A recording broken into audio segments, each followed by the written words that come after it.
IVF ఒక అధునాతన సంతానోత్పత్తి చికిత్స. అనేక దంపతులకు తల్లిదండ్రులు కావాలనే వారి కలను నెరవేర్చుకోవడానికి సహాయపడుతుంది. ఈ రోజే OSS ఫర్టిలిటీని సందర్శించండి.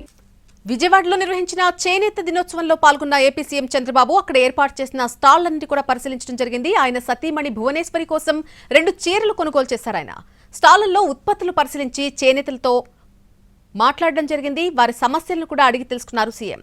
వెంకటగిరి, ఉప్పాడ చీరలు కొన్నారని చెప్పారు సీఎం చంద్రబాబు. హామీలు ఇచ్చిన దానికంటే ఎక్కువే చేయాలని ఉందని, కానీ ఖజానా మొత్తం దివాళా తీసిందని అన్నారు ఏపీ సీఎం చంద్రబాబు. నెలకు 80 నుంచి 90 వేల కోట్ల రూపాయల అప్పు కట్టాల్సి వస్తుందని అన్నారు.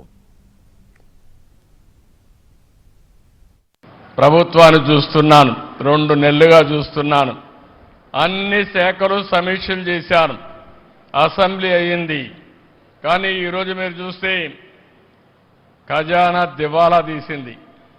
మామూలు కాదు, 10 లక్షల కోట్ల రూపాయలు అప్పు చేశారు.